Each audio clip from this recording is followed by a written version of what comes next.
Jangan lupa like, comment, share, dan subscribe. Iya, jadi Bapak Pak, mungkin Ibu, satu dulu Pak. ya silakan tanya saja. Ini adalah Boleh Pak. kelas sesi terakhir. Kalau tidak puas, Sudahnya tanya kita saja. cerita tadi ada surga, ada Yerusalem baru, dan ada bumi baru. Yerusalem lama di dalam kerajaan 1000 tahun nanti itu menjadi pusat pemerintahan dunia. Benar Pak ya? Pusat Yang pemerintahan Yerusalem Kristus di dunia ini, Pak. Di dunia yang sekarang ya. tadi, ya. Nah, Kemudian di Yerusalem baru ini letaknya di bumi Pak. Benar Pak ya? Karena dia turun Yerusalem merupakan baru kota di bumi yang baru, Pak.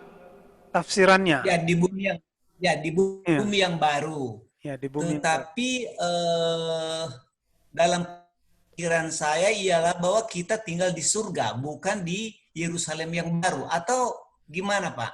Karena ini agak sedikit membingungkan Yerusalem baru surga. Padahal dalam benak kita bahwa nantinya kita hidup dalam kekekalan di surga. Iya, Nah, iya, sementara tadi Bapak jelaskan bahwa orang-orang percaya tinggal di dalam kota kudus itu yang iya, merupakan pemerintahan Kristus nanti di Yerusalem baru. iya. Jadi Bapak pilih mana? Mau di sorga atau Yerusalem baru?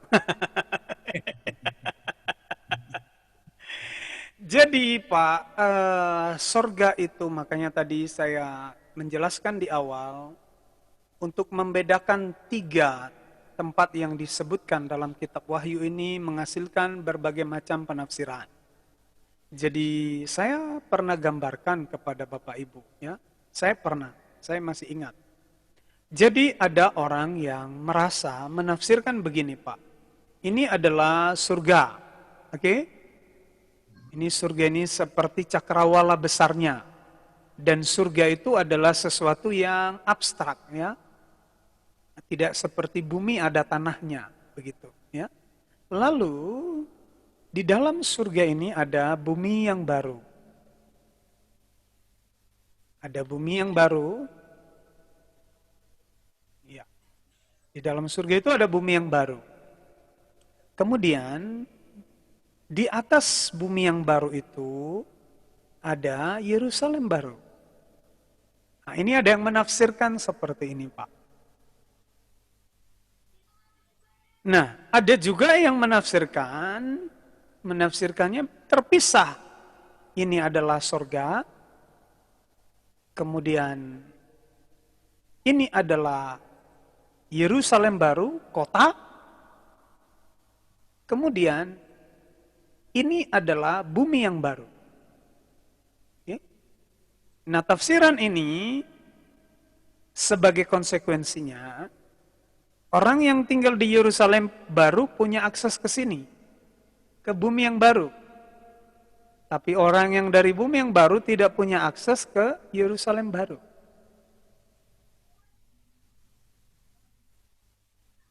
Apalagi ke sini. Ini dia. Oke, jadi memang saya harus bilang begini Bapak Ibu, sebelum kita tutup nanti kelas ini. Jangan terima penafsiran yang menyamakan sorga dengan bumi baru.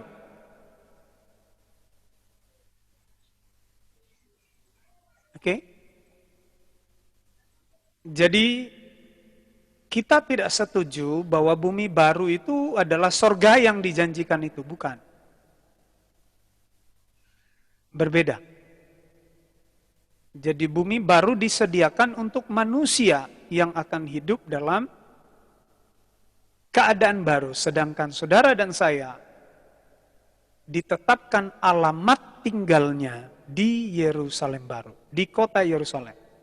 Jadi nanti KTP kita itu Yerusalem baru semua. Makanya ada nyanyian O Yerusalem Pak ya. Iya, iya. Oh Yerusalem kota mulia, hatiku rindu ke sana. Selama ini Pak, orang berpikir Yerusalem baru itu hanya semacam rumah atau semacam kampung. Padahal catatan Alkitab itu kota besar Pak.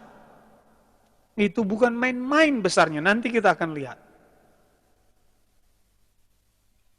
Jadi, Pak, Ya, yang dikatakan Tuhan Yesus, di rumah Bapakku banyak tempat tinggal. ya, itulah dia, Nah, jadi Yerusalem baru. itu loh Yerusalem Ya. baru itu, Pak. Itulah, Pak, di surga kita fungsi kita ya memuji menyembah. Berarti kita barengan dengan para malaikat, begitu Pak? iya, melayani Tuhan, memuji dan menyembah Dia, sekaligus memerintah itu tadi. Makanya jangan ini ya Bapak Ibu ya, saya berharap Anda mengerti betul. Inilah kebahagiaan saudara dan saya, karena bukan hanya memuji, bukan hanya menyembah, tapi memerintah.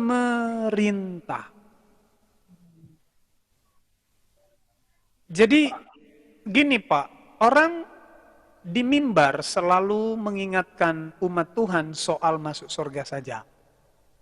Yang digadang-gadang hanya soal di sana tidak ada duka, di sana tidak bayar uang SPP, di sana tidak bayar uang koperasi lagi. Tidak pernah diberitahukan soal kemuliaan yang hebat, yaitu kita akan memerintah. Itu nggak pernah Pak.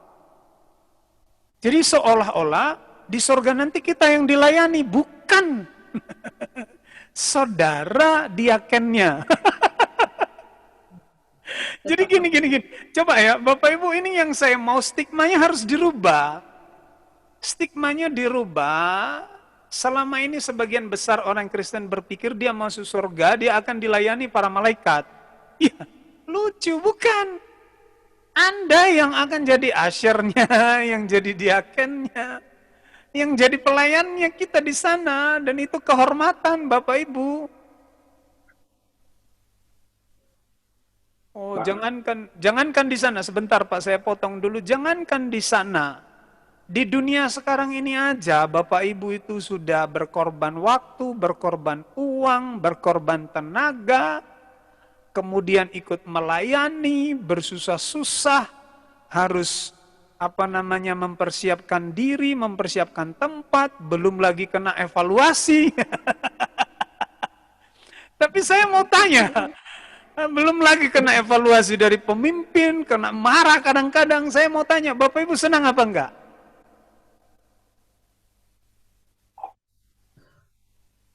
Bapak Ibu senang apa enggak? Coba jujur saja. Senang, Pak. Ya enggak lah Pak, ini pun. Senang, coba kayak gembala-gembala ini. Aduh, udah pergumulan rumah tangga sendiri ada. Belum lagi pergumulan kasus pengerjanya, kasus jemaatnya. Iya, ya kalau kadang-kadang kita pikir kok mau-maunya menyusahkan diri dengan itu. Tapi masalahnya kita punya panggilan ke sana. Akhirnya kita senang mengerjakan itu. Itu di dunia sekarang. Apalagi kalau di sana nanti, Pak.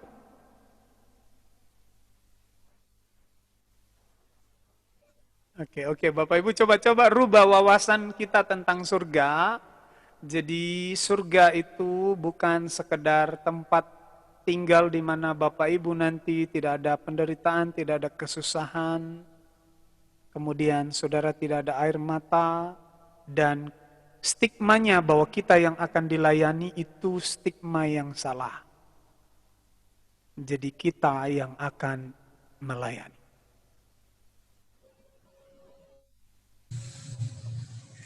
Oke, baik Pak Zain tadi kayaknya mau tanya sesuatu, terpotong. Saya ada sedikit. Kalau menurut penafsiran saya, mau tanya Pak. surga itu apakah boleh saya bilang gini? Penafsiran saya, surga itu adalah satu dimensi lain di dunia ini. Karena kenapa? Kalau kita bilang terangkat ke atas ke surga, sedangkan di atas kita itu kan langit, habis langit atmosfer bumi, habis itu ruang angkasa. Betul? Di mana ini bulat, kalau diputar balik atas bawah pun angkasa, lalu ada bulan, ada planet-planet lain. Jadi apakah penafsiran saya betul bahwa surga itu seperti satu dimensi lain gitu? Iya, Makanya, saya setuju Pak. yang kita bahas itu bahwa banyak orang mau bumi penuh, mau apa begitu, itu di bumi juga, cuma di satu dimensi yang lain. Saya Iya. percaya ada satu dimensi yang lain yang mungkin kejadiannya sama dengan ini, cuman apanya berbeda gitu, situasinya berbeda gitu. Apakah Iya, bisa saya sebutkan? tidak salah itu Pak. Itu yang Bapak sebutkan itu adalah sesuatu yang bisa diterima. Yang Bapak sebutkan kan sama seperti inilah pemikiran Bapak, Iya, yang tadi. tafsiran ini. Jadi ada keterpisahan antara bumi, kemudian Yerusalem baru dan sorga. Bahkan ada yang lain lagi yang memisahkan begini, ini adalah bumi, lalu di atasnya ada Yerusalem baru, ya, lalu ini adalah sorga. Itu. Hanya saja memang saya lebih cenderung yang ini Pak. Saya lebih cenderung yang ini. Karena di situ tahta Bapa itu di Yerusalem baru. Saya lebih cenderung sini. Nanti kita uji saja di sana. Kalau Bapak benar, saya bayarin Bapak makan. Kalau saya yang benar, Bapak bayarin saya makan. Iya, tapi tidak salah. Yang Bapak pikirkan itu tidak salah ya. Itu dimensi yang berbeda. Karena kenapa itu penting Pak? Karena orang saksi Yehova itu nggak percaya adanya sorga. Dan untuk Bapak Ibu yang pasca sarjana, kita sudah belajar teologi kontemporer. Ada kelompok-kelompok Kristen yang menganut teologi proses. Mereka nggak percaya dunia ini akan berakhir dan ada surga, itu nggak percaya.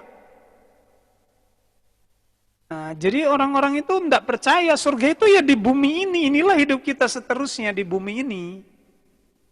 Nah, kenapa yang Bapak sampaikan itu tadi perlu, itu untuk gini. Saya sering sekali kalau saya khotbah ini Pak, ya, khotbah dari Yohanes 14 ayat yang pertama. Jadi ini adalah membuka kesadaran kita bahwa surga itu ada alamatnya. Makanya Yesus berkata, dan apabila aku telah pergi ke situ dan telah menyediakan tempat bagimu, aku akan datang kembali dan membawa kamu ke tempatku, supaya di tempat di mana aku berada, kamu pun berada. Ini dimensi lain Pak dari yang kita tempati hari ini. Jadi kalau ada orang yang berpikir liberal, tidak ada sorga, kemudian berpikir sesat, surga itu ya di bumi ini, itu hanya rohani saja, itu nggak benar Pak. Karena jelas Yesus memberikan contoh, dia naik ke surga. Ada alamatnya. Oke, saya setuju dengan itu ya Pak. Oke, Bapak Ibu, oke, bisa ya? Bisa nangkap? Satu Pak. Silakan Pak. Nggak apa-apa, ini kan bukan perkuliahan, tidak ada tuntutan kelasnya. Iya. Tuhan Yesus kan pergi ke surga dengan satu message untuk kita, bahwa dia pergi ke sana untuk menyediakan tempat bagi kita. Iya. Padahal surga kan sudah ada Pak. Maksud daripada menyediakan tempat itu apa Pak? Ya, apakah itu tempatnya selesai, belum segala macam? Ya itu tadi Pak, Yerusalem baru itulah, itu rumah Bapa itu. Itulah salah satu. Jadi jangan berpikir bahwa, jangan menafsirkan ini juga berlebihan. Wah, sekarang Tuhan Yesus di sana capek kali lah dia susun bata, bangun ini untuk tempat tinggal kita. Bukan.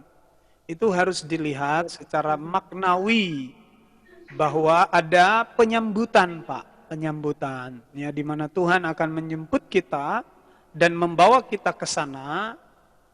Oh sorry, kenapa videonya hilang? Membawa kita ke sana, dan ada satu tempatnya, yaitu Yerusalem baru itulah dia. Itu dia Pak.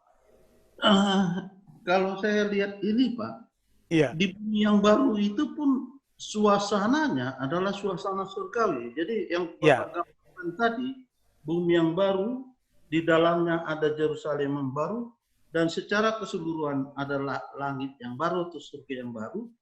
Jadi pernyataan Tuhan Yesus dalam Yang Yohanes ini ya Pak. ya. Pernyataan Tuhan Yesus dalam Yohanes 14 itu adalah termasuk bumi yang baru itu Pak. Ya. Itu bagian dari orang-orang yang percaya kepadanya. Ya. Meskipun dia di tahapan kedua masuknya. Ya. Kalau saya cenderung bumi yang baru itu juga bagian dari Surga itu. yang surga itu. Iya, makanya saya cenderung ke sini, Pak. Ya, hanya saja memang sekali lagi kita masih terbatas untuk memahami itu, tapi paling tidak kita bisa mengerti gambarannya. Iya, jadi bukan hanya Yerusalem yang baru, Pak. Bumi yang baru itu di sana udah tidak ada air mata, tidak ada kesedihan, tidak ada sesuatu yang membuat rumit pikiran, Pak. Itu sudah Iya. kesana. Hanya saja Yerusalem baru itu dibedakan dengan bumi yang baru dari sisi keberadaannya, bangunannya dari emas, lantai-lantainya dari emas. Jadi kemuliaannya itu makanya saya bilang Bapak Ibu, coba tolong sejak sekarang, kalau ada pendeta yang menyamakan Yerusalem baru dengan bumi yang baru, jelaskan ke dia. Karena di dalam kitab Wahyu itu dibedakan. Jadi Yerusalem baru itu konstruksi bangunannya berbeda. Ya, Itu terdiri dari emas, murni, sedangkan bumi yang baru ya seperti biasa Pak. Seperti sekarang Tuhan ciptakan begitu. Tapi itu termasuk yang disediakan Tuhan Yesus, Pak. Include dia menjadi di rumah Bapa banyak tempat tinggal. Oh enggak, kalau itu memang khusus kepada orang-orang yang percaya Pak, pengikut-pengikutnya. Hanya Yerusalem baru. Iya, Yerusalem baru. Jadi apakah orang nggak bersuka cita, nggak ada lagi kesedihan di bumi yang baru? Tidak ada. Sama Pak suasananya, tapi kan itu rumah Bapak tempat memerintah. Jadi kalau nanti kita lihat secara spesifik kota Yerusalem baru ini, Bapak Ibu akan mengerti, beda. Bapak Ibu akan ngerti, beda. Beda Pak. Dengan surga juga beda ya Pak ya? Yerusalem baru dengan surga beda juga Pak? Makanya di awal tadi saya bilang, surga baru, surga ini bisa beda, bisa sama. Ya, itu sebabnya beberapa penafsiran tadi saya sudah kemukakan. Membaca dan menerjemahkan tempat-tempat yang disebutkan ini menimbulkan banyak penafsiran. Ya. Jadi ini yang pertama tadi ya, ini adalah surganya. Di dalam surga itu ada bumi yang baru, lalu ada Yerusalem baru. Itu tafsiran pertama. Yang kedua, itu ada yang memandang tiga tempat ini terpisah semua. Ini surga, kemudian ini Yerusalem baru, kemudian ini adalah bumi yang baru.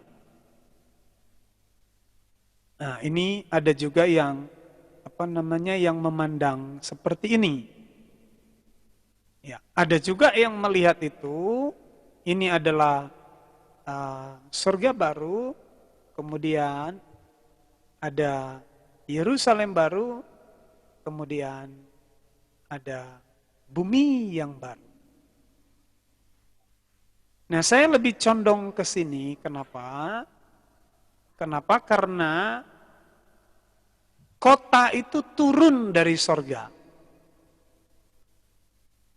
Dan kemudian dikatakan dalam ayat itu nanti Allah membangun kemahnya diam bersama dengan umatnya.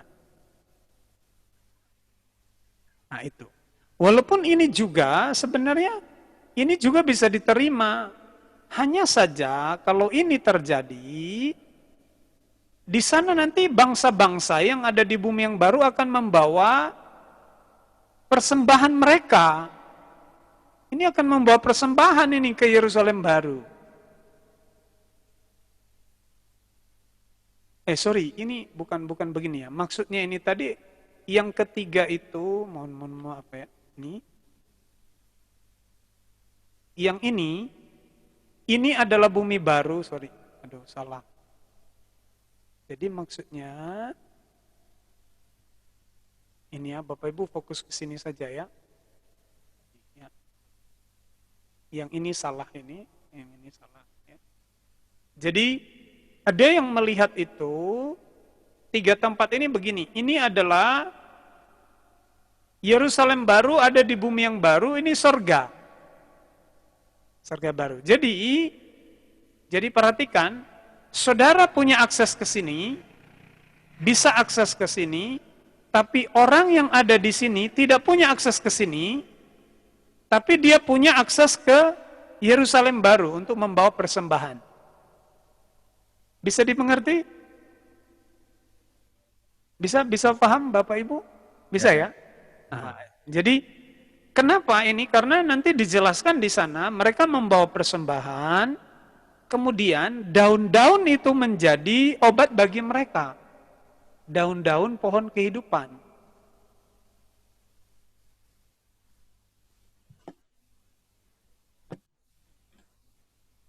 Pak, coba ulang Pak, gimana tadi? Oh, Bingung. belum jelas juga. Oke, saya ulang ya, saya ulang. Jadi Suaranya Pak. suaranya kenapa? Halo, sudah mantap? Di sebagian tempat sinyalnya jelek, Pak. Hah? Pak, jelas. Oke, jelas ya, Di sudah ya. beberapa tempat sinyalnya Oke, untuk mengerti tiga tempat yang disebutkan dalam kitab Wahyu ini menimbulkan beberapa penafsiran. Penafsiran yang pertama, ini kan ada tiga tempat, yaitu sorga baru, kemudian bumi baru, dan Yerusalem baru. Ini dia, tiga tempat ini disebutkan. Nah, membaca ini dan menerjemahkan ini muncullah beberapa penafsiran. Penafsiran yang pertama, gambarannya seperti ini. Ini adalah sorga, sorga itu semacam cakrawala besar. Kemudian di dalam sorga itu ada bumi, ya. Di dalam sorga itu ada bumi yang baru, ya. Kemudian di atas bumi yang baru itu berdiamlah satu kota. Kota itu namanya Yerusalem baru. Itu yang pertama. Yang kedua, mereka melihat tiga tempat ini terpisah semua.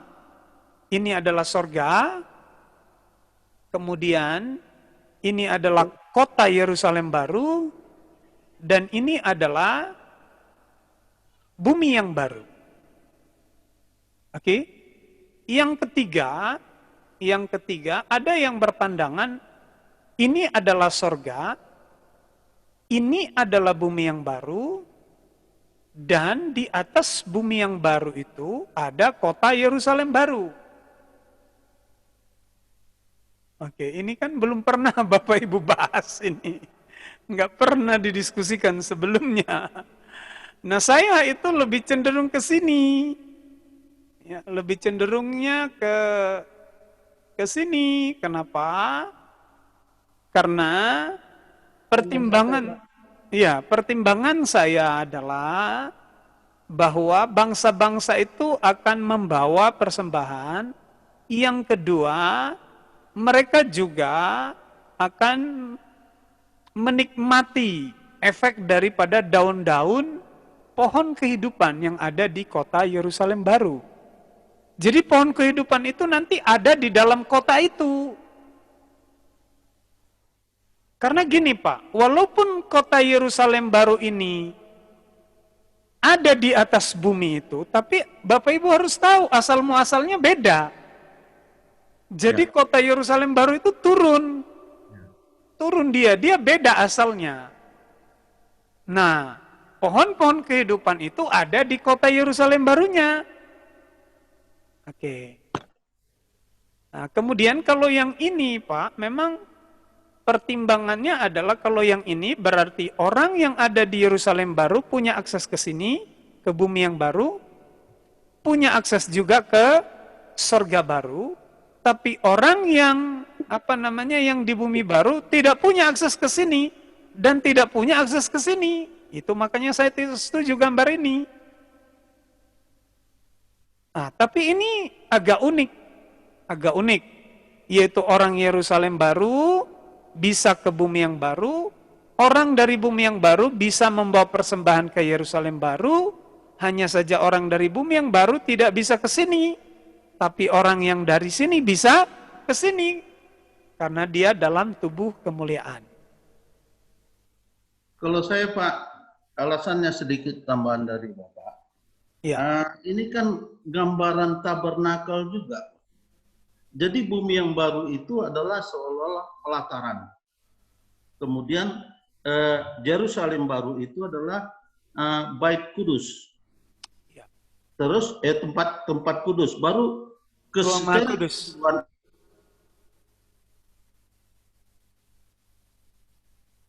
Keseluruhan itu adalah rumah Bapa. Keseluruhan termasuk bumi baru itu adalah rumah Bapa. Maka Yesus katakan, di rumah Bapakku banyak tempat tinggal. Karena include disediakannya bumi baru itu bagian dari orang-orang percaya yang melewati masa 1000 tahun itu. Enggak Pak, karena Yesus sampaikan berbeda Pak. Jadi rumah Bapa itu tidak ada hubungannya dengan bumi baru. Jadi rumah Bapa itu karena dipersiapkan. Jadi rumah Bapa itu dia tempat tinggalnya Bapa. Tempat tinggalnya Bapa itu adalah di Yerusalem baru. Di situ tahtanya. Bukan di bumi yang baru. Ya Yerusalem baru kan di bumi yang baru. Iya, makanya kita harus tahu asal muasalnya. Walaupun Yerusalem baru di bumi yang baru, tapi Yerusalem baru itu turun dari sorga. Tidak satu dengan bumi baru itu, Pak. Jangan lupa. Jangan lupa, jadi asal muasalnya itu kita harus tahu, walaupun tafsiran saya berkata bahwa Yerusalem baru itu akan bertumpu, berdiam di atas bumi yang baru, tetap hakikatnya berbeda. Ya, kotanya itu produk surga, Pak. Orang yang di bumi baru itu kan orang yang tercatat dalam kitab kehidupan. Iya betul, tapi mereka percaya tidak terhitung sebagai orang-orang yang mengambil keputusan, percaya seperti kita, Pak. Percaya karena iman kepada Yesus, bukan. Tapi dihargai jasanya, Pak, meskipun dia percaya di tahapan kedua. Iya, tapi dia di bumi yang baru, Pak. Tidak ada bagiannya di Yerusalem baru. Karena dia tidak dalam tubuh kemuliaan, Pak. Kebangkitan orang percaya itu satu kali saja. Kebangkitan orang percaya itu satu kali saja, Pak. Nah, kita ini di Yerusalem baru, Pak, bukan bumi baru. Bumi baru orangnya lain, ya kan, Pak? Iya, makanya saya bilang perlu membedakan. Karena hari-hari ini orang Kristen tidak ngerti perbedaan ini. Semua sorga itu sama, bahkan bumi baru itu tidak bisa diuraikan secara jelas oleh para teolog. Padahal itu kepentingannya berbeda. Itu sebabnya tempatnya dipisahkan. Kalau nggak ada perbedaannya, Pak, nggak usah diturunkan dari sorga kota itu. Pakai kota yang ada di bumi itu saja. Itu dia. Jadi walaupun kota itu nanti berkemah, ya, berdiam di atas bumi, tapi betul-betul dia dibedakan dengan bumi itu sendiri. Jadi itu yang perlu dipahami ya, Pak ya. Jadi kita harus mengerti mengapa dibedakan, karena memang berbeda penghuninya. Penghuninya tidak sama. Nah, jadi begitu. Saya ingat begini, Pak, ketika murid-murid Yesus diutus dua-dua, kemudian mereka pulang bawa iblis jatuh dengan kuasa yang dalam nama Yesus, Iya. apa perkataan? Jangan engkau berbahagia karena iblis takut kepadamu, tetapi berbahagialah engkau karena namamu tercatat di surga, tercatat dalam kitab kehidupan. Iya. Jadi kitab kehidupan, orang-orang yang tercatat dalam kitab kehidupan, meskipun dia melalui tahapan yang kedua, itu orang-orang yang dihargai Tuhan. Makanya bumi yang baru itu adalah diciptakan juga bagi mereka-mereka yang percaya, Pak. Iya, Pak. Tapi bagiannya berbeda, Pak. Kemuliaannya itu berbeda. Tapi keseluruhan itu adalah rumah Bapa, Pak. Enggak bisa. Rumah Bapa itu tahta Bapa. Berbeda dengan bumi, Pak. Rumah Bapa itu tidak ada hubungannya dengan bumi yang baru. Yang saya maksud rumah Bapa, pernyataan Yesus di Yohanes 14, Pak. Iya, Yohanes 14 itu, di rumah Bapakku banyak tempat tinggal, itu Yerusalem baru, Pak. Nanti kita lihat. Kenapa Yesus berkata di rumah Bapakku banyak tempat tinggal? Saya tahu maksud Bapak, bagaimana bisa Yesus berkata banyak, tapi seolah-olah kecil itu Yerusalem baru, hanya satu kota. Bukan hanya itu, Pak, karena orang di bumi baru itu adalah termasuk warga yang menjadi bagian dari bagian yang baru itu, Pak, surga baru, bumi baru, Yerusalem yang baru. Iya, tapi mereka itu terkemudian. Jadi itu harus dipahami, Pak, ya. Jadi konsep terkemudian dan terdahulu itu konsisten dia. Jadi rumah Bapa itu Yerusalem baru. Bumi yang baru itu berbeda. Nah, itu yang harus dimengerti, Pak. Bumi itu bukan rumah Bapa, tapi itu miliknya Bapa. Tempat tinggal Bapa di mana? Di Yerusalem baru. Tahtanya itu di Yerusalem baru. Oke, nanti mungkin Bapak akan semakin paham ketika menelusuri lebih detail komposisi daripada Yerusalem baru. Pak, sedikit Pak mengenai manusia yang di Yerusalem baru kan dalam tubuh kekekalan, Pak, ya. Dalam tubuh kemuliaan. Ya. Tapi kan sama dengan identik dengan tubuh kekekalan itu, Pak, ya. Iya, karena nanti yang di bumi baru juga kekal, Pak, tubuhnya. Oh, jadi kalau di bumi baru itu juga dalam kekekalan, Pak? Iya, kekekalan, Pak.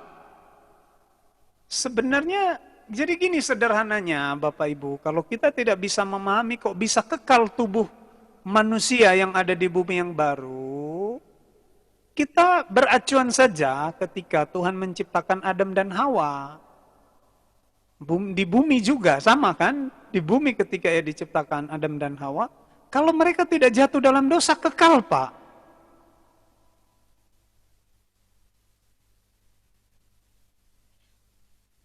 Manusia ini kan begini, Pak. Adanya kematian itu kan karena manusia jatuh dalam dosa. Desain dari awal tidak begitu. Jadi kematian itu adalah akibat daripada dosa, Pak. Desain awal manusia nggak mati, Pak.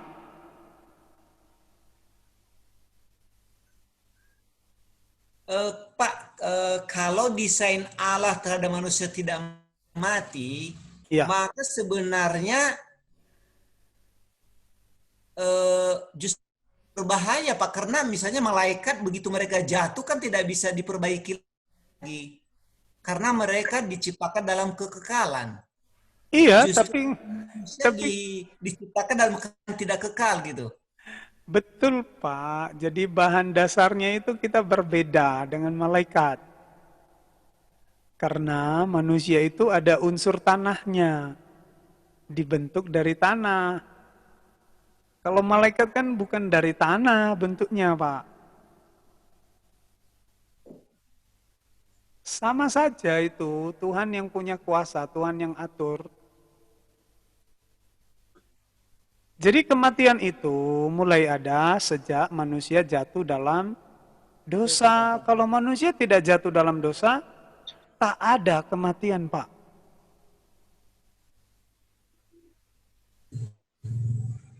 Bapak Ibu paham ya?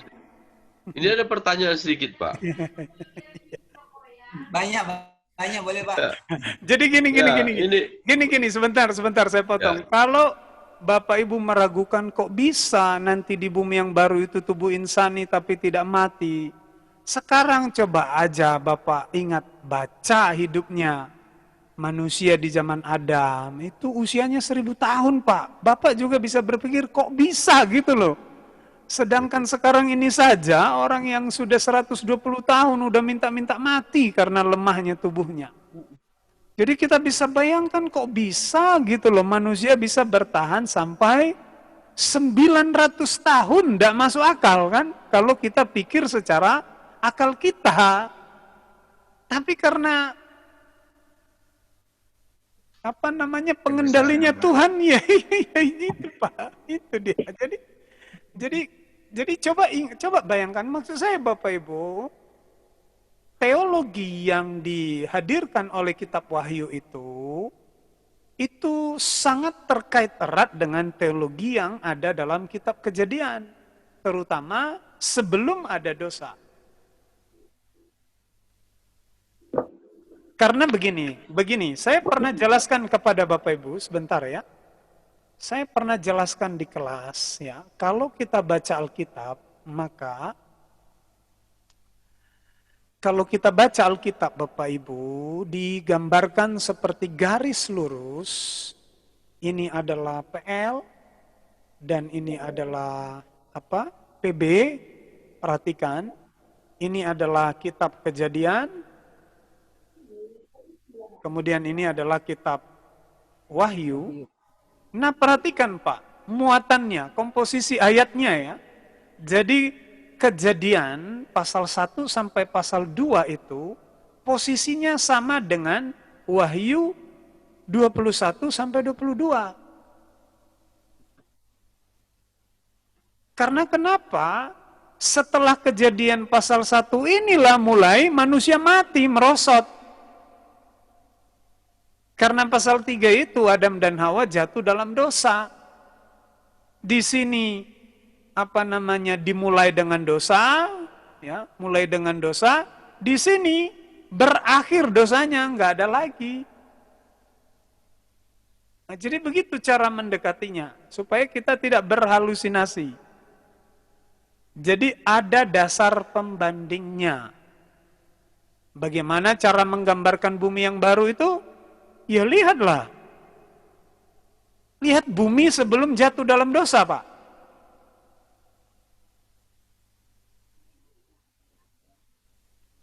Ya, oke. Ini Pak, pertanyaan sedikit. Efesus 1 ayat yang ke-10.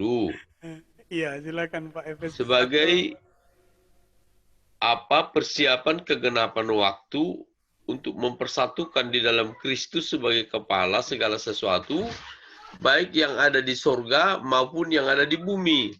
Iya. Ya, mempersatukan yang ada di sorga dan di bumi. Apakah maksudnya ini sudah bumi yang baru nih Pak? Coba baca lagi ayat sebelumnya Pak. Hah? Ini ya, coba ya. Ini dari Paulus, Rasul Kristus Yesus oleh kehendak Allah kepada orang kudus di Efesus, orang percaya dalam Kristus Yesus. Kemudian dia katakan, kasih karunia, damai sejahtera dari Allah Bapa kita, dari Tuhan menyertai kamu. Terpujilah Allah dan Bapa Tuhan kita telah mengaruniakan kepada kita segala berkat rohani. Berkat rohani itu keselamatan. Di mana? Di dalam surga. Sebab dalam Dia Allah telah memilih kita sebelum dunia dijadikan, supaya kita kudus dan tak bercacat di hadapannya. Dalam kasih Ia telah menentukan kita dari semula oleh Yesus Kristus untuk menjadi anak-anaknya sesuai dengan kerelaan kehendak-Nya. Supaya terpujilah kasih karunia. Lalu ayat yang ke-7, sebab di dalam Dia oleh darahnya kita beroleh penebusan, yaitu pengampunan dosa menurut kekayaan kasih karunia yang dilimpahkannya. Sebab Ia telah menyatakan rahasia bla bla bla bla bla sebagai persiapan kegenapan waktu untuk mempersatukan di dalam Kristus sebagai kepala segala sesuatu, baik yang di sorga maupun yang di bumi. Ya. Jadi pertanyaan Bapak, ini bumi yang sekarang atau bumi Iya, yang baru? iya. Ya. Jadi kalau kita baca dari alurnya Pak, persiapan kegenapan waktu ini mengarah kepada bumi yang baru. Oh, Jadi jadi gini, kalau ini diterapkan dengan bumi yang sekarang, ini berarti hubungannya dengan perdamaian antara sorga dan bumi, ya, keselamatan. Tapi kalau dihubungkan dengan akhir zaman, ini sehubungan dengan kuasa di mana Yesus yang akan menjadi raja atas sorga dan atas bumi nanti. Bumi yang baru. oh, jadi maksudnya di sini dipersatukannya dalam otoritas lain nih Pak ya, kira-kira gitu. Iya. Dalam kerajaannya. Oh. Karena tadi kan Karena ada lihat ini Bapak Pak, coba baca ayat 11-12 ya. Ini semakin tegas akhirnya. Dikatakan, aku katakan di dalam Kristus, karena di dalam dialah kami mendapat bagian yang dijanjikan kami yang dari semula ditentukan untuk menerima bagian itu, sesuai dengan maksud Allah yang di dalam segala sesuatu bekerja menurut keputusan kehendaknya. Ayat 12. Supaya kami yang sebelumnya telah menaruh harapan pada Kristus boleh menjadi puji-pujian bagi kemuliaannya. Nah, jadi kemuliaan ini bisa di saat sekarang dan bisa di saat nanti.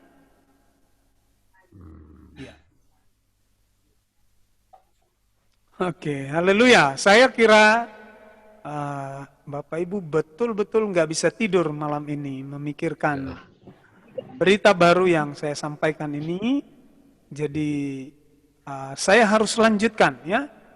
Saya harus lanjutkan. Nanti Bapak Ibu bisa bisa bertanya lagi. Saya selesaikan dulu. Mana tahu dengan penjelasan-penjelasan ini pertanyaan Bapak Ibu terjawab otomatis. Mana tahu ya. Oke, kita lihat. Saya akan. Jadi Yerusalem baru menjadi ibu kota, ya, menjadi ibu kota, bukan ibu kota lagi, ibu dunia nanti ya. Nama-nama yang dipakai bagi Yerusalem surgawi seperti dalam Ibrani 11:16, kemudian kadang juga dia disebut sebagai Bukit Sion dan kadang juga kota itu disebut sebagai istri dari anak domba.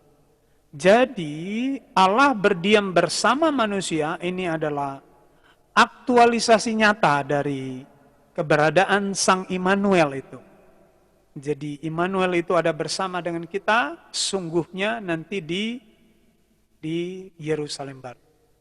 Di sana dalam 21 ayat 4 Allah menghapus air mata umatnya, tak ada kematian, tak ada kesusahan, tak ada tangisan, tak ada kesakitan, penuh sukacita. Allah menjamin realisasi firman ini karena dialah penciptanya. Firmannya selalu benar dan setia, ini berarti misterinya terjadi. Jadi, kalaupun Bapak Ibu tidak bisa memahami secara penuh, udahlah percaya saja sama Tuhan. Kalau dia yang ngomong, itu pasti jadi. Nah kemudian berikutnya itu Yerusalem baru dideskripsikan secara spesifik Bapak Ibu. Ya, dikatakan dalam ayat yang ke-20, kalau kita lihat Bapak Ibu, ya, Wahyu pasal 21, ayat yang ke-10, ini spesifik. Jadi dia hanya melihat tadi kota itu turun, sekarang mulai dibukakan secara detail kepada Rasul Yohanes. Lalu di dalam roh ia membawa aku ke atas sebuah gunung yang besar lagi tinggi, dan ia menunjukkan kepadaku kota yang kudus itu, Yerusalem, turun dari surga, dari Allah. Kota itu penuh dengan kemuliaan Allah dan cahayanya sama seperti permata yang paling indah. Cahaya kota itu bagaikan permata yaspis, jernih seperti kristal. Lalu dikatakan temboknya besar lagi tinggi dan pintunya, gerbangnya 12 buah. Dan di atas pintu-pintu gerbang itu ada 12 malaikat. Dan di atasnya tertulis nama ke-12 suku Israel. Di sebelah timur terdapat 3 pintu gerbang, sebelah utara 3 pintu gerbang, sebelah selatan 3 pintu gerbang, dan sebelah barat 3 pintu gerbang. Nah, perhatikan. Dan tembok kota itu mempunyai 12 batu dasar. Dan di atasnya tertulis ke-12 nama, ke-12 rasul anak domba itu. Nah, jadi Bapak Ibu, Yerusalem baru itu adalah sebuah kota. Sekali lagi saya ulang ya. Sebuah kota. Kota itu bukan kecil. Besar sekali, bahkan dikatakan gerbangnya itu ada 12. Nah, yang menarik adalah kota ini dibangun dari 12 fondasi. Nah, ini Bapak Ibu, 12 fondasi ini melahirkan kembali beberapa penafsiran. Jadi kalau kita lihat tadi di video itu, seolah-olah ada yang menafsirkan, ya, ada yang menafsirkan, ya, kalau kita lihat Bapak Ibu, ada yang menafsirkan begini. Ini adalah kota Yerusalem baru. Ini kota Yerusalem baru. Lalu dasarnya itu ada 12 fondasi. Dikatakan, ini penafsiran pertama. Jadi 12 dasarnya, fondasinya, batu dasarnya itu, 12 biji. Itu tafsiran yang pertama. Tafsiran yang pertama itu, tapi tafsiran yang kedua, kalau 12 fondasinya, berarti 12 dindingnya. Untuk apa 12 batu dasarnya? Hanya 1 dindingnya. Itu sebabnya Bapak Ibu, orang menerjemahkan, ada orang yang menerjemahkan kota Yerusalem baru itu terdiri atas 12 tingkat, 12 lantai. Ini tafsiran yang lain. Jadi 12 lantai dia. Jadi Anda bisa bayangkan betapa besarnya kota ini kalau seperti ini, 12 lantai. Kalau segini dia. Nah, gambar yang kita lihat tadi, ini ada 1 tembok, tapi 12 fondasinya. Oke, 12 fondasinya. Penafsiran lain, mereka menafsirkan itu 12 lantai. Oke, kita lanjutkan Bapak Ibu ya. Kita lihat kota itu. 12 fondasinya. Jadi seperti ini Bapak Ibu ya. Jadi ini dasarnya 12. Fondasinya 12. 12 fondasi dan dalamnya nama 12 rasul jadi tempat hunian orang-orang yang percaya atau gereja. Ayat yang ke-14 kalau kita baca ya Bapak Ibu. Kemudian kita lanjut, belum selesai. Dan ia yang berkata-kata dengan aku mempunyai suatu tongkat pengukur dari emas untuk mengukur kota itu serta pintu-pintu gerbangnya dan temboknya. Lalu ayat 16, kota itu bentuknya 4 persegi, panjangnya sama dengan lebarnya, dan ia mengukur kota itu dengan tongkat itu 12.000 stadia panjangnya dan lebarnya dan tingginya sama. Jadi kota itu bukan hanya lebar tapi tinggi juga. Lalu ia mengukur temboknya 144 hasta menurut ukuran manusia yang adalah juga ukuran malaikat. Jadi temboknya. Jadi Bapak Ibu 12.000 stadia ini sama dengan 2.000 kilometer persegi. 2.000 ke barat, 2.000 tingginya, 2.000 lebarnya. Jadi Bapak Ibu bisa bayangkan betapa besarnya kota itu. Sementara yang tinggal di sana tak butuh tidur. Jadi Bapak Ibu nggak perlu tidur.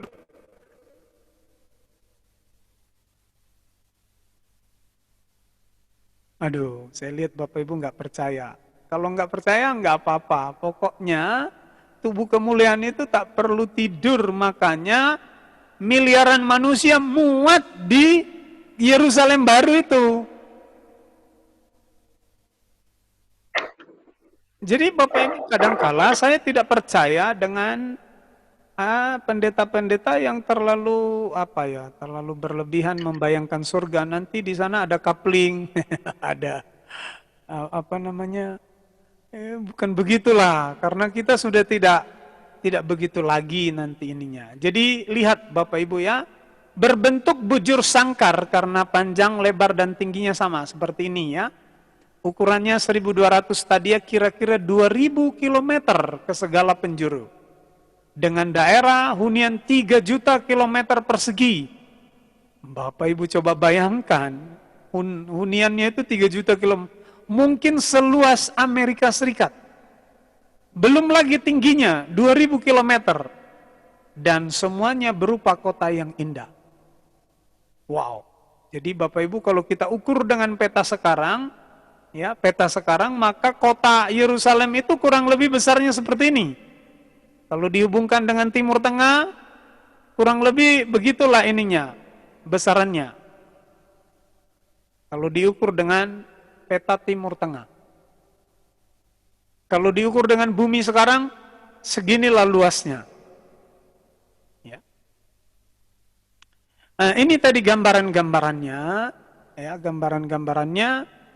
Lihat, ini jadi 12.000 stadia itu sama dengan 2.000 km ya. Jadi kalau dihitung 1.380 kali 1.380, 1.380 mil instead, aduh itu udah kemana-mana itu jumlah besarnya kota itu. Jadi dibayangkan, digambarkan kota itu seperti ini, seperti bujur sangkar atau kubus.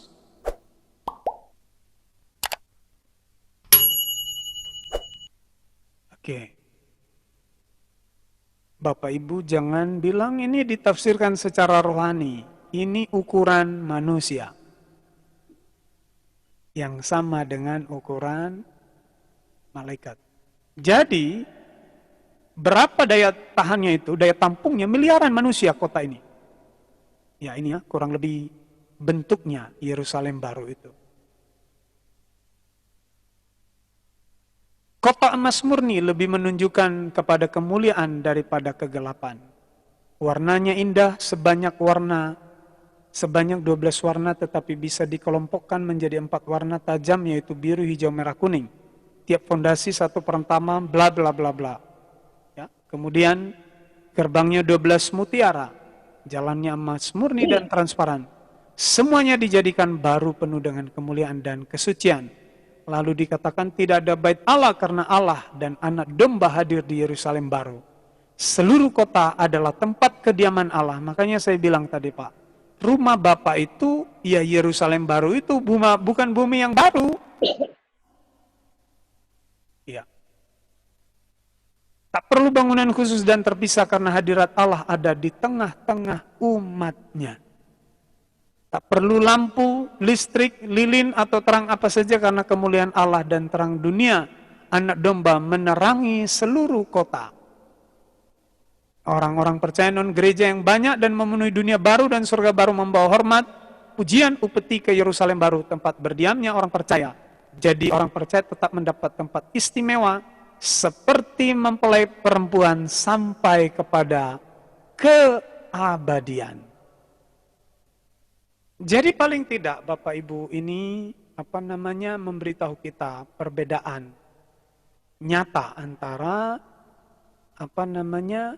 Yerusalem baru dan bumi yang baru ya. Ya, kepuasan kelanjutan dari kesegaran rohani. Kalau kita baca saja ayatnya Bapak Ibu, Wahyu pasal 22.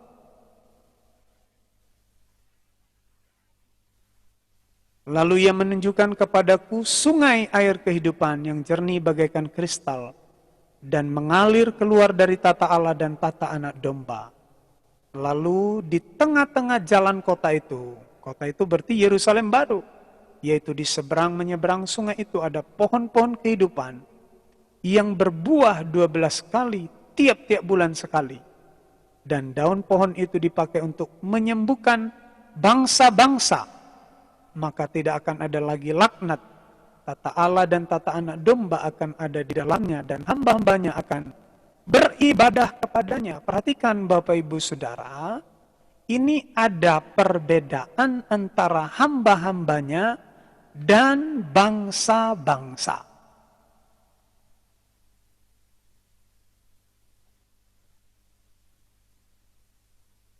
Menyembuhkan bangsa-bangsa, tetapi kita dibedakan, hamba-hambanya akan beribadah kepadanya, dan mereka akan melihat wajahnya, dan namanya akan tertulis di dahi mereka.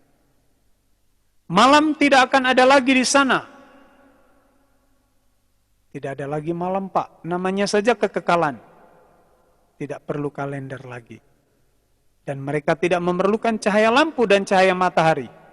Sebab Tuhan Allah akan menerangi mereka, dan mereka akan, ini Pak, memerintah sebagai raja sampai, waduh, ini ayat tak boleh dilupakan, Pak.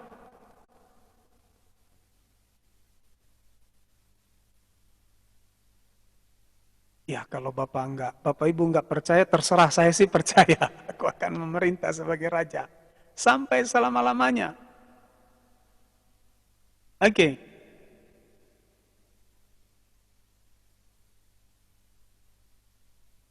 Jadi begitulah suasana hidup di Yerusalem baru.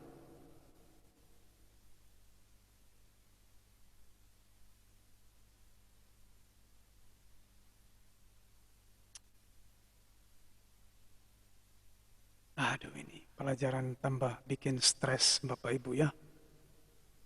Tapi saya berharap tidak bikin stres, tapi Bapak Ibu tambah sukacita. Apa yang tak pernah terpikirkan, itu disediakan oleh Tuhan bagi kita. Pak, mau nanya. Dari yang Lukas 10. Silakan dulu, Ibu Rusiana dulu. Silakan Ibu Rusiana. Pak, tadi kan ada pohon kehidupan yang bisa menyembuhkan bangsa-bangsa. Berarti bangsa-bangsa sakit gitu, Pak? Iya, jadi memang kata yang dipakai di situ adalah kata ini ya, kata yang menyembuhkan. Kalau kita lihat dalam teks Yunani, itu bukan obat. Ya, Kalau kita lihat dalam teks Yunaninya itu bersifat terapi.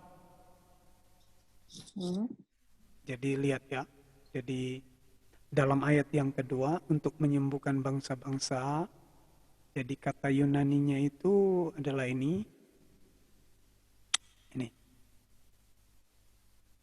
Jadi to slow is terapeian. Itulah kata yang dipakai untuk menyembuhkan. Terapeian ton etnon. Terapen ini bukan orang sakit lalu dikasihkan obat, tapi terapi. Sama seperti Bapak Ibu minum jamu.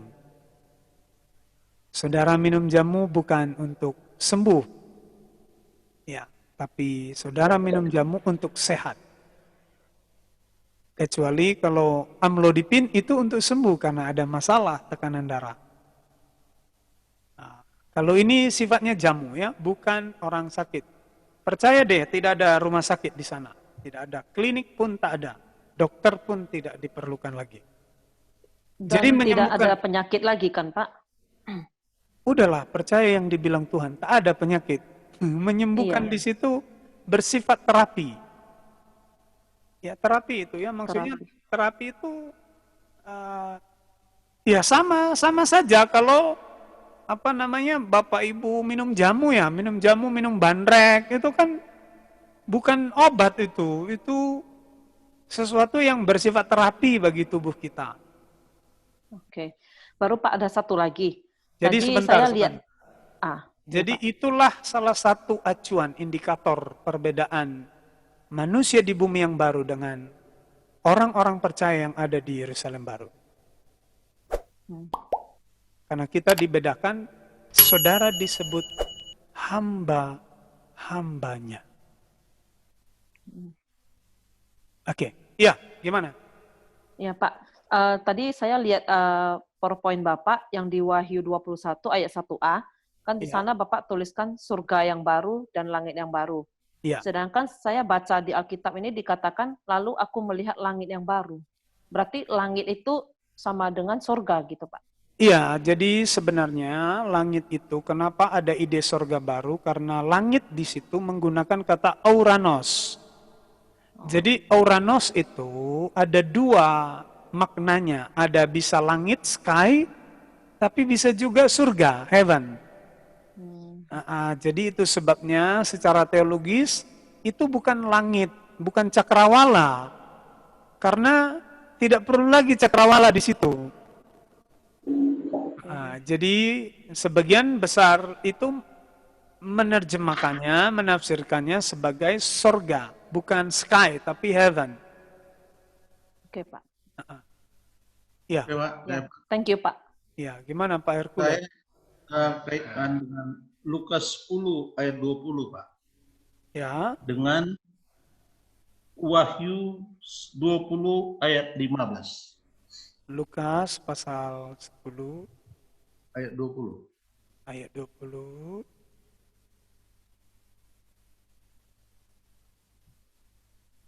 Ya. Di sana dikatakan, namun demikian janganlah bersukacita karena roh-roh itu takluk kepadamu, tapi bersukacitalah karena namamu ada terdaftar di surga. Ya. Kaitannya dengan Wahyu 19 ayat 15 Pak. Di situ kan orang yang tidak ditemukan. Wahyu pasal 19 ayat 15. Ya. Orang yang tidak ditemukan dalam kitab kehidupan inilah mereka. Sebentar. Mana ini? Ini Wahyu 19 ayat 15. Ya. 20 Pak, 20. Wahyu 20 Pak. Wahyu 20 ayat 15. Iya. Dan setiap orang yang tidak ditemukan namanya tertulis dalam kitab kehidupan itu dilemparkan ke dalam lautan api. Jadi dengan kata lain, bahwa orang-orang yang di bumi baru adalah orang yang terdaftar dalam kitab kehidupan, ya kan Pak? Ya. Ya kan?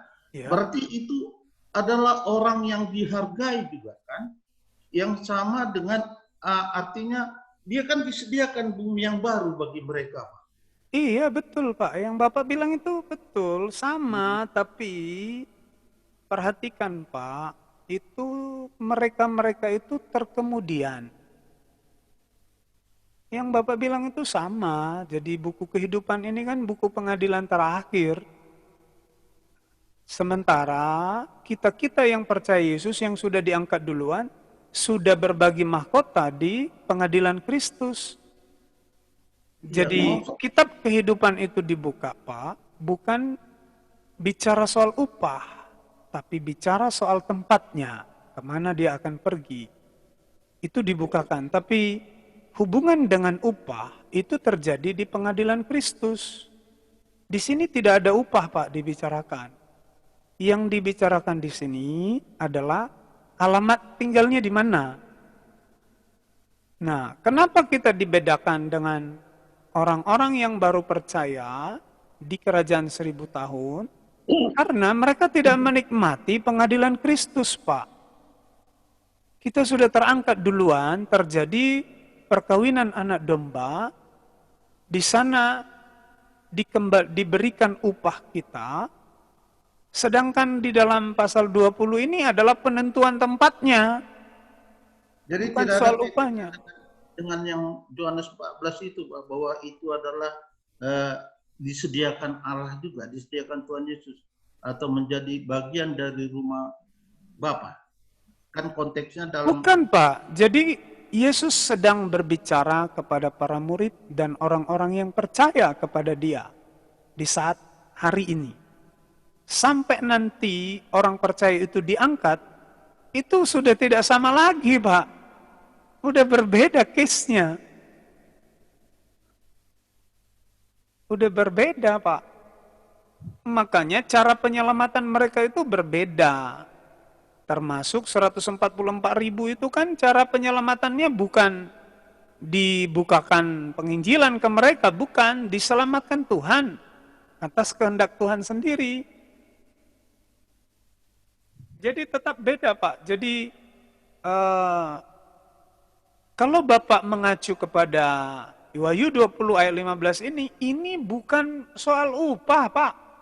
Ini soal pengadilan terakhir, tempatnya di mana. Masalahnya sebelum kerajaan 1000 tahun, orang-orang percaya itu sudah serah terima. Udah mendapat bagian, udah mendapat mahkota dalam perkawinan anak domba. Di situ letak perbedaannya.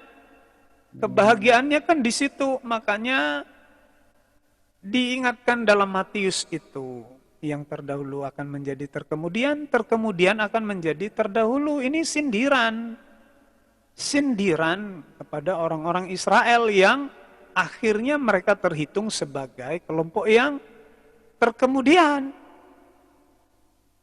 Begitu, Pak. Jadi ya maksudnya adalah sama-sama masuk surga, upahnya berbeda, Pak. Bagiannya berbeda.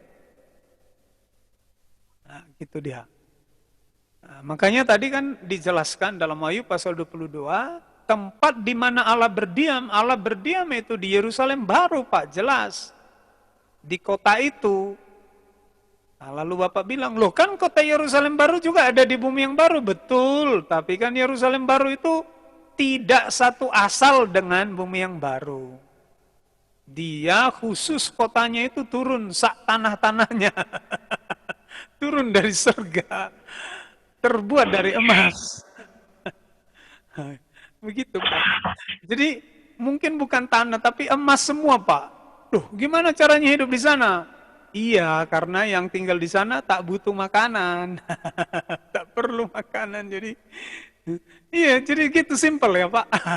Jadi yang Yohanes 14 itu memang khusus untuk Yerusalem baru aja, Pak ya? Yerusalem baru, Pak. Jadi begini, kenapa Yesus berkata di rumah Bapakku banyak tempat tinggal itu karena kapasitas yang bisa ditampung oleh Yerusalem baru itu bisa 7-10 kali kapasitas yang bisa ditampung oleh bumi. Kenapa? Karena, Pak, kita tidak butuh coupling. Gimana? Perlu apa lagi, Pak? Bapak Ibu hanya butuh slot untuk berdiri. Saudara butuh slot itu ya paling 50 kali 50 cm untuk berdiri memuji dan menyembah Tuhan. Ya sebesar itu. Gak perlu tidur, Pak ya, gak perlu tidur sebesar. Pak, menurut kita kan kita udah jadi roh itu. Kan bukan daging lagi kan, udah jadi roh kan. Bukan, Pak, bukan roh pula, itu tubuh kemuliaan. Tubuh kemuliaan. Tubuh kemuliaan bersifat seperti roh, tapi tetap bisa sama, Pak. Waktu Thomas bilang, mana itu tangannya? Saya cucukkan jariku. Nah, dirasakan sama Thomas, berarti tubuh kemuliaan itu bisa dirasakan. Begitu. Ini Pak, di ayat 4, Pak. Ayat 4 pasal 22 ini, Wahyu 22 pasal 4 ini. Oke, Bapak Ibu, kita harus, ini jam berapa? Belum jam 11, Pak. Wahyu pasal 22 ayat yang keempat, Pak. Ya. Dan mereka akan melihat wajahnya, gitu, Pak. Haleluya. Jadi sementara selama ini kita karena kesucian kemahakudusan Allah itu kita nggak bisa melihat wajahnya. Iya. Nah, bagaimana Musa? Tapi di ayat 4 ini dikatakan dan mereka akan melihat wajahnya. Kira-kira di mana itu, Pak? Iya, jadi wajah di sini, wajah Bapa itu, wajah Allah itu, yang kita lihat itu adalah ya Yesus itu, Pak, karena dialah Allah yang bisa dilihat.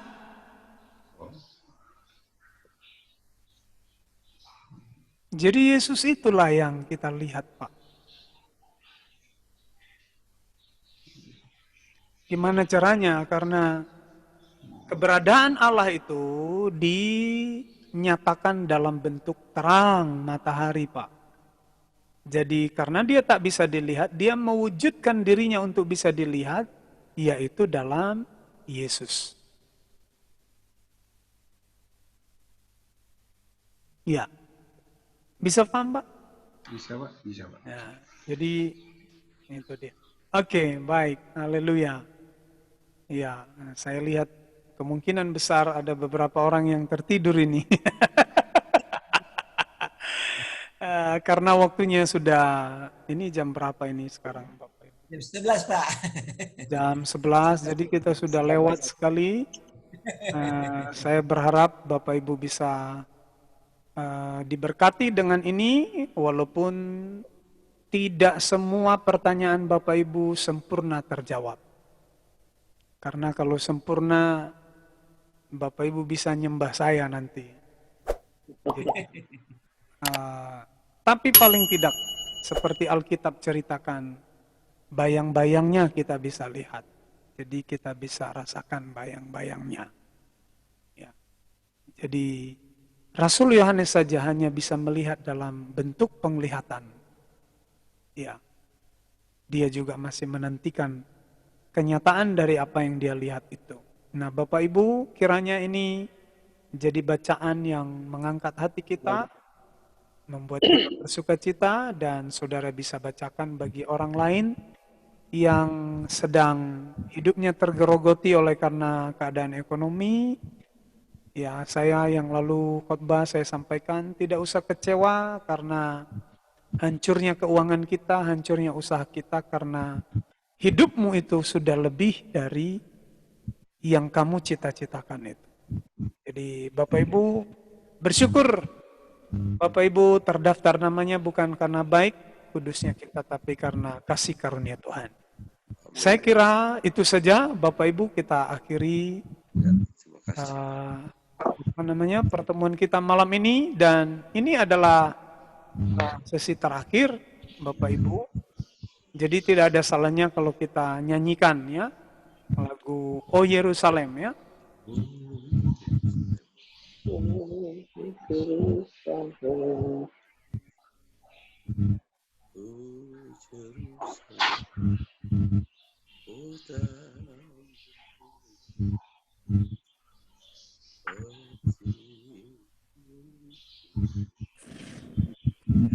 Years, Jews were scattered, and it's remarkable to think that Scripture.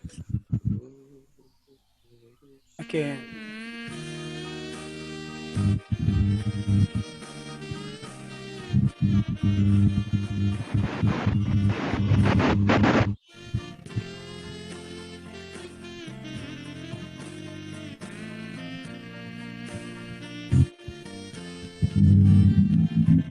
Oh Yerusalem, kota mulia, hatiku rindu ke sana.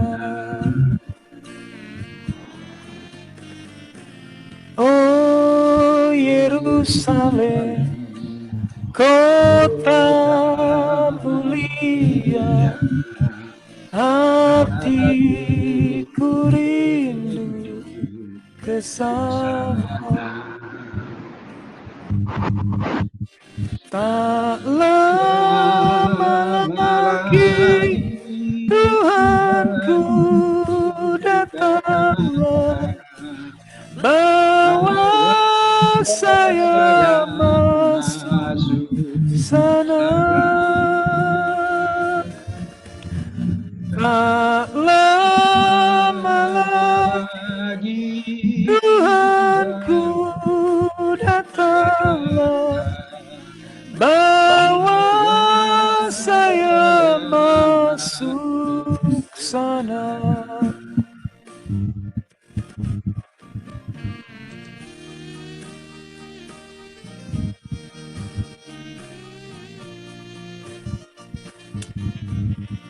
Tuhan, terima kasih. Terima kasih Tuhan. Kami bersyukur betapa besarnya kemurahan hati. Oh Yerusalem, kota mulia, hatiku rindu ke sana. Oh Yerusalem, kota mulia, hatiku rindu ke sana. Tak lama lagi Tuhanku datanglah, bawa saya masuk sana. Tak lama lagi Tuhanku datanglah, bawa saya masuk sana. Bawa saya masuk sana.